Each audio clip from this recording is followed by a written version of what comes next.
Welcome to the Real Estate and Small Business for Management Consultant Show. Whether you hold a corporate 9 to 5 or have determined that you want to explore the small business realm, this show is for you. Christian Carrillo talks to entrepreneurs and experts in the real estate and small business realms to discover what they do, why they do it, and how they do it to help show you the art of the possible. And now your host, Christian Carrillo. Welcome back to the Real Estate and Small Business Show, the show where we talk to entrepreneurs and experts in the real estate and small business realms to discover what they do, why they do it, and how they do it to help show you all the art of the possible. I am your host, Christian Carrillo, and I'm super excited for today's interview here. Our guest is Garrison Sakes. Thank you for being on the show, Garrison. We are so excited to have you on. Absolutely, dude. Thank you for having me. I appreciate it. Of course. So quick background here. Garrison is a native of the Washington DC Metropolitan area. He wrestled and did martial arts throughout high school and got into personal training when he graduated high school. He has been a trainer for the past several years now and is highly involved in the e-commerce space as well. Garrison got into e-com in early 2020, and after many mistakes, he finally got his first winning product, which allowed him to generate multiple six figures on that store, which we're definitely going to have to dive into because I think that's amazing. And kudos to you there, my friend. Absolutely, dude. Well, those are definitely guppy numbers relative to most people in the game, but everybody's at their own point, everybody's on their own journey, so no worries. Exactly. So since then, he has been fascinated with brand building, marketing, and e-commerce as a whole, and has been honing the craft ever since. He is now running VitaminCraft and working on building the infrastructure to take the brand to its fullest potential. Again, Garrison, we're super excited to have you on. We really appreciate your time here. Why don't you get us started with a little bit more about who you are and how you got to where you are today? Sure, dude. Well, I'll start back. Honestly, I'll start at birth here. So my mother, she has lupus, which is a severe autoimmunity. It led to my brother and myself being born very prematurely. So I was born at 31 weeks, 1 pound, 12 ounces. My brother was born 27 weeks, 1 pound, 4 ounces. Fortunately, I was able to leave the hospital right away. My brother had to stay in the ICU for let's say a month or so before he was able to come home. And all his life, we thought he had a benign heart murmur, but we realized it was actually a little bit more serious than that. He was actually born with a bicuspid aortic valve. Your aorta is your largest artery connected to your heart and your body, and it's responsible for pumping out blood flow to the rest of the body. So he was born with a bicuspid aortic valve, meaning it only had 2 flaps. The aortic valve is traditionally tricuspid. This led to extremely inefficient cardiac output for him. And it was even potentially fatal. We're very fortunate he didn't get into any sort of athletics when he was younger because that could have killed him. So he actually, back in 2017, he had to have open heart surgery and get a bovine valve replacement. So with that being said, again, I'm very fortunate to be in the position that I am, health ailment wise, not dealing with any of that to my knowledge. Growing up through middle school, high school, I wrestled. I've always been a shorter dude. I'm 5'4" at best. So I've always tried to look for opportunities for myself to where, I can create a name for myself and kind of explore the opportunities that I do have available to myself. And that was a huge catalyst for me getting into the gym, just in terms of, prioritizing personal development and improve my self-confidence, etc. So I got into the gym scene in probably about 2017. I had a knack for it. I was always athletic growing up. I really enjoyed the space and I was always a resource for other people. As soon as I graduated high school, I had initially had plans to go to VCU to pursue whether it be kinesiology or exercise science or nutrition in some capacity. But rather than doing that, I decided, you know what, let me give personal training a go. It may hold me up a little bit, but it's something I can explore, see if it's something that I enjoy, want to make a career out of. And that was a really good stepping stone for me, going ahead, getting certified and taking on a large roster of clientele at 18 and taking on that sort of personal responsibility. It was a good stepping stone for me in terms of a pseudo entrepreneurship standpoint, where I'm still beholden to a corporate, but I am working with my own clients. I'm setting my own hours. At the end of the day, everything is on me and my success. So that was a good stepping stone for showing me that the potential to work for myself and setting my own hours and just that whole thing is possible for me. So I worked in the commercial gym scene for about a year and a half before I decided to transition out. I wanted to start my own training company. I didn't have, unfortunately, as many people as I would like to that would have followed me from the commercial training environment. I only had about a half dozen clients that followed me. And as I was working on building that out, COVID hit pretty hard. And that kind of reset my expectations and my trajectory. Mind you, I had like no business knowledge or experience going into starting a training company, so you can understand it didn't excel right off the bat, to say the least. So COVID hit, that kind of mitigated my ability to go ahead and work with clientele in person. So I transitioned a fair amount of people online, and then the ones that I did work with in person, it wasn't in a gym scene. It was like training them outside, and it was a huge change of pace. But for me, regardless of the pandemic or not, it showed me personal training. Outside of running a very large scale online coaching company, having a full team and being able to delegate and automate certain tasks, it's a huge sacrifice of time and energy for me, and it wasn't really creating the monetary opportunities that I was looking for. So for me, I was looking for other ways to monetize. So I was looking at ways that I could get into real estate, ways that I could get into e-commerce. And in the e-commerce realm, the lowest barrier of entry is drop shipping, which is obviously where you're going ahead and you're doing the online marketing for a supplier. Essentially, you're promoting certain products. When you make a sale on the front end, you're putting an invoice in or an order in with the supplier and shipping straight to the customer. So I don't house any of that inventory domestically. That's the lowest barrier of entry way for you to go ahead and get started in e-commerce, because again, it's much less capital intensive when you don't have to take on any sort of inventory. So like you had mentioned prior, like I had gone through the ringer in terms of trial and error, getting scammed out of money for courses, working with not the best mentors, etc. But after enough trial and error, just working on my own stores, I was finally able to hit my first winning product, which I was able to scale to multiple six figures. In doing so, again, I was very, very inexperienced from a business owner standpoint, and I had nothing in terms of knowledge in regards to systems, logistics, any sort of operations like product fulfillment, product quality, managing customer service, etc. Just pretty much every facet of the business, especially payment processing. One thing people don't really talk about enough in the e-commerce game is payment processing. I mean, you can make all the money you want on the front end, but if you don't have great payment processing, you're not getting any of that money, so you have no traction. And given that I was a drop shipper, you're considered a high risk client for most payment processors because, again, you don't house that inventory domestically. You're shipping from China in most cases. So as soon as I started scaling from 1 to 6 to 10K a day, I got my money held by Shopify practically immediately. They had placed a 25% hold on any incoming money for me for the next 90 days. And again, given my inexperience, I wasn't operating on the highest of margins. I was working generally between a 15-20% profit margin. So you can imagine if they're withholding 25% revenue from me, my margins are under that, right? So it was basically just leading to a very negative cash flow situation very, very quickly. I very much stunted the growth of my progress on the store. So for me, I was like shit in the bed. I'm like, dude, I don't know what to do. So while things were kind of calming down and I was waiting to get that money back, I was looking into other opportunities. With Lucky, I had given wholesaling real estate a shot for 3 or 4 months. And I mean, I know how intensive wholesaling is. It's an absolutely crazy ball game. In my opinion, it's like the ultimate sales gig you could ever have. Like if you can convince somebody to go ahead and lock a contract up well under market value and then sign that to an investor and pull the spread in between. Like if you can pull that sort of sale, you can do any sales. So it was a very, very valuable experience. Like it was extremely daunting to go ahead and put myself out there in that capacity. But it was very, very important for me. It showed me the opportunity and how much nuance and opportunity there is in real estate as a whole.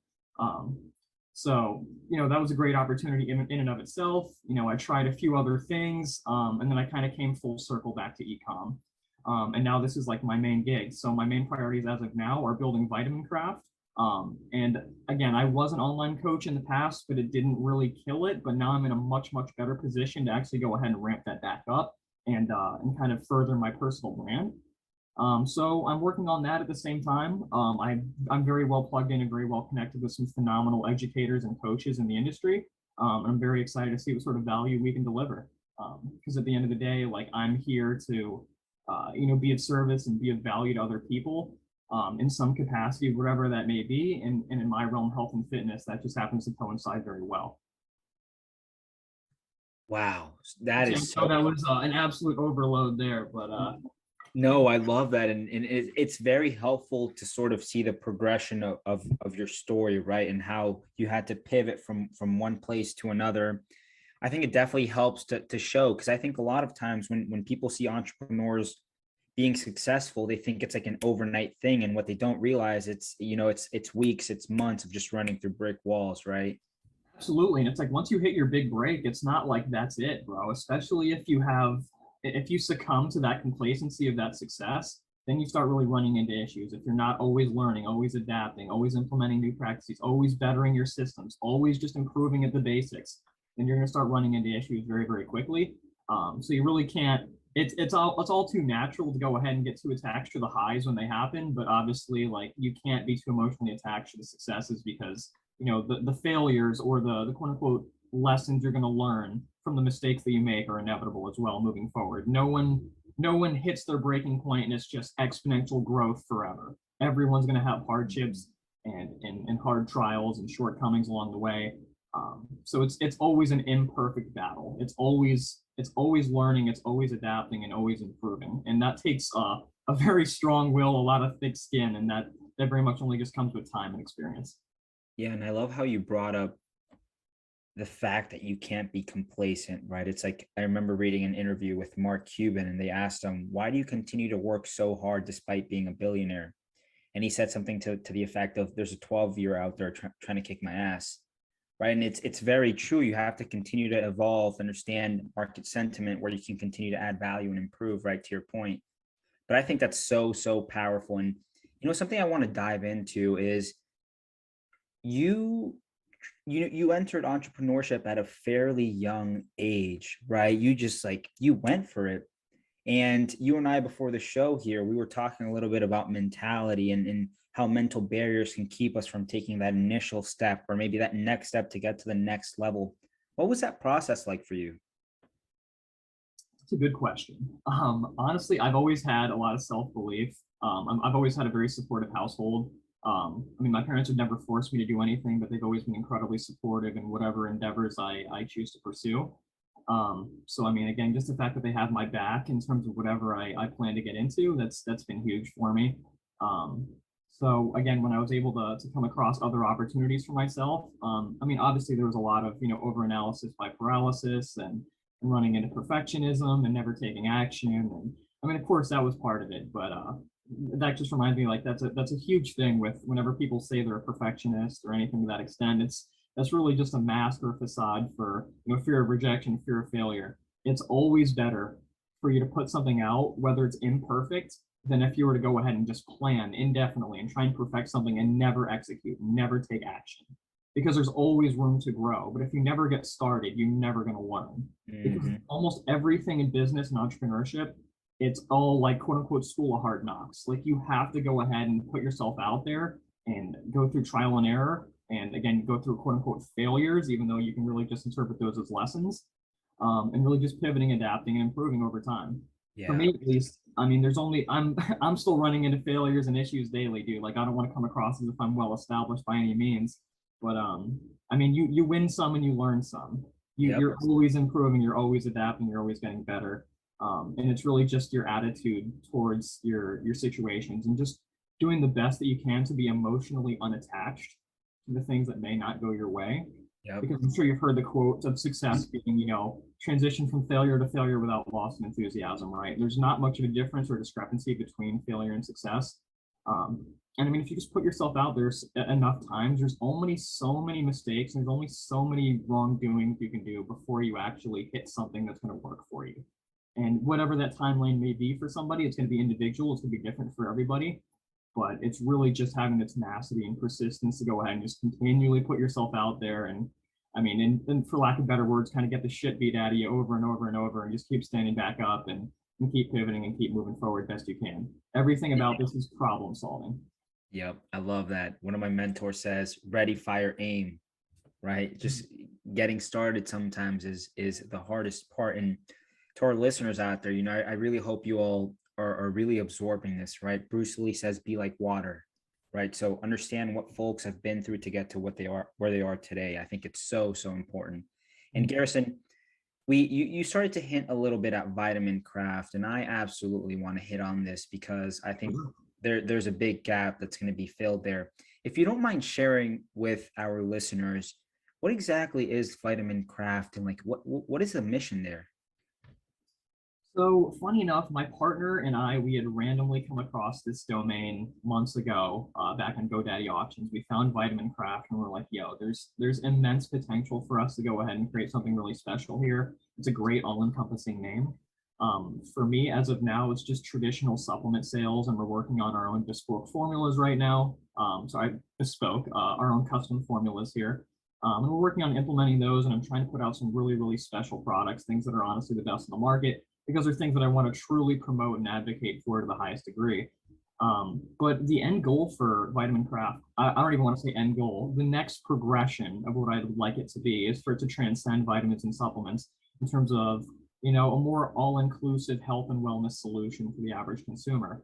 So, nutritional kits to test, let's say, allergies, to have nutritional coaches on staff, to have training coaches on staff, to have customized blood panels to detect imbalances or any sort of deficiencies you may have. Really just overall a more all-inclusive solution for the average consumer. Because for most of what we're selling right now, we're not necessarily tending to like the hyper elite, like athletic crowd that are all about sports performance. We're more so trying to tend to the individual that they're just getting into the fitness space. They don't really know where to start. They need the right guidance. But for us, I don't want it to just be limited to supplement sales, because most people are going to buy these things and not really know what to do next. I want us to be able to pump out really great free quality info products for them, or info content, basically guiding them along with nutritional guidelines, training protocols, whatever it may be, really just kind of making it an all-inclusive approach for these people so they can actually derive the most value outside of the initial supplement sale. I love that. I love that. And you've mentioned the word brand a couple of times, whether you're talking about yourself or the companies that you're trying to build out, right, and trying to grow. Could you talk a little bit about what you focus on for your specific brand, and maybe why it's so important to you? You're speaking about VitaminCraft? Exactly, and your personal brand as well. Sure. Well, honestly, I'll be lazy. I'll be very honest. I've been very lazy about building out my own personal brand, which I have no excuse for. And I'm in the process of changing currently, because not to boast or gas myself up by any means, but I'm getting into competitive bodybuilding. I have a very impressive physique. I'm very strong in powerlifting. Like, I can do some really cool calisthenic stuff. Like, I have a lot of viral potential to be like a lifestyle fitness influencer, but I also have knowledge that far exceeds the average fitness influencer, right? So I would love to just kind of capitalize on that and build, and really just build a community around me that, just regardless of whatever I plan to pursue or pivot into, I have staunch advocates for me, people that support my vision and what I do, whatever that may be. That's amazing. I love that. And Garrison, in sort of hearing your story, I've got to ask you, you were working on so many different things. What is your daily routine like? Like, what has helped you become successful? Dude, absolutely. Like what we were talking about prior to coming on here, it's all about time management. I always operate best when I have like an earlier sleep and wake time, when I set time for myself in the morning to go ahead and journal and set a power list for the day of tasks that I need to go ahead and accomplish. Excuse me. And then from there, just executing on the most important things throughout the day. For me, I've been far too guilty of spreading myself too thin, succumbing to shiny object syndrome, or what my partner Adam likes to quote as hopium, where you basically get too attached to the idea of something working, and that negates your ability to stay focused on one task at hand. Yep. And again, that's been my biggest downfall, is like I just haven't given certain ventures enough focus and enough time and enough commitment to see them through successfully. And that's a behavior I'm working on changing. But again, it's an unfortunate reality, because we live in such an instant gratification oriented society, especially so oriented around convenience. We want everything yesterday. We have Amazon Prime, where we expect things to be on our doorstep same day or tomorrow. We can get our groceries delivered. We can buy anything we want online, right? So everyone just expects everything to happen now. Yeah. But in this game, that's really not the case. I remember Lucky was mentioning earlier, this is a very long-term oriented game. This is something that should never end for you. As an entrepreneur, especially someone trying to create a legacy and trying to create something really special, it's always going to be about continual development, personal development, and advancement for whatever ventures you're pushing into, as well as building out, quality systems, quality teams, etc. It's really just a never-ending thing. And so for me, I'm always getting better at that. But I don't want to come across as if like I'm a know-it-all or I have, my shit together by any means. Everybody's on their journey and everybody's learning. I love that. I love that. And I know we're about to hit halfway top of the hour here. Garrison, if you could give our listeners one piece of advice today, what would it be? Dude, it's really just put yourself out there. It's like we were talking about prior with perfectionism. Everybody's so petrified of their fear of rejection, fear of failure. It's like, dude, really, most people don't give you a second glance. You're not important enough for people to actually think about on a day-to-day. And the perspectives and the opinions of most of these people that are commenting on anything that you're doing is completely irrelevant. It's all projection, especially when you start doing well for yourself and people start giving you hate. It's really just people that are incredibly insecure and they're projecting their inability to execute on their passion and their goals on you, and they don't want to see you do as well. So, I mean, that's really all it is. Let me go through I gave a couple notes here. Let me see. Again, like I said, imperfect action is always going to be better than perfect planning. You just really get good at the basics. So like in whatever you're planning to pursue, everyone's so excited about learning the advanced methods or any sort of secret techniques or anything like that. The people that operate the most efficiently at the highest scale, they're just absolutely killing the basics. They're doing those so well, and they've built out the systems and operations for those to just drive more input that drives more output. That's really all it is. I love that, because I think at the end of the day, right, if a house doesn't have a solid foundation, it's going to crack. So I completely agree. Garrison, how can our listeners get to know more about you and connect with you? Sure. Well, I mean, you can follow me on Instagram at Garrison Sakes, so GarrisonSakes. I mean, if you reach out to me there, I'm happy to be a resource in any capacity I can, whether that be fitness, entrepreneurship, anything that I can be a resource with. I'm very happy to do so. But I would very much recommend for anyone listening, like, be very conscious of who you have in your life. That's the most important thing, in my opinion. You are what you do, and you are the sum of who you hang around. I'm sure you've heard that 1,000 times, but it's absolutely true. Yep. Surrounded by people that are always working to better themselves and push themselves further and hold you to a high regard, that's going to push you further. If you're hanging around nobodies that don't have any true aspirations, they're cool with just getting by and partying on the weekends, and they don't really have anything that they're striving for in terms of creating anything for themselves, and they're just okay working indefinitely. I mean, I don't want to see you have to cut those people off completely, but they're not necessarily the people that are going to be the most conducive to your personal growth and you reaching your potential. What I've found is that I personally don't need any more yes men in my life, if that makes sense. I don't need any people that aren't going to hold me to my highest regard. I need people that call me out on my shit. I need people that want to see me do well and reach my potential, and that don't just go along with whatever I say is going to happen. And if I don't execute on something, they don't mind. Or I objectively need people that are willing to hold me to my highest standard and allow me to show up for myself. Absolutely. I love that, Garrison. Garrison, again, we really appreciate you hopping on the show. This has been just amazing, listening to what you've been through to get to where you are today, and all of the life advice, right? Like Sir Isaac Newton says, if I can see far, it is because I have stood on the shoulders of giants. So proximity is true power. And again, Garrison, thank you so much. And I hope we get to chat soon, my friend. Thank you. Absolutely. My pleasure. Well, thank you so much for having me on. And again, before I end here, it's like with anything I'm coming out and saying here, it's just because I've been there myself. And I still suffer from these issues as well on a daily basis. And they're things that I'm trying to work through, and they're things that I'm trying to better myself for. So it's really just a matter of like, I've been here myself, and I know what sort of practices need to be put in place. And so again, that's never ending, but we can just work to improve over time. Absolutely. Take care, my friend. Thanks again. Absolutely. Thank you, Christian. Talk to you good. Thank you for listening to the Real Estate and Small Business for Management Consultants Show, brought to you by Pexels Capital Group. Pexels Capital Group works with investors nationwide to invest in real estate while also looking to add value in the communities where they operate. Pexels Capital Group, client-centered, data-driven, result-oriented.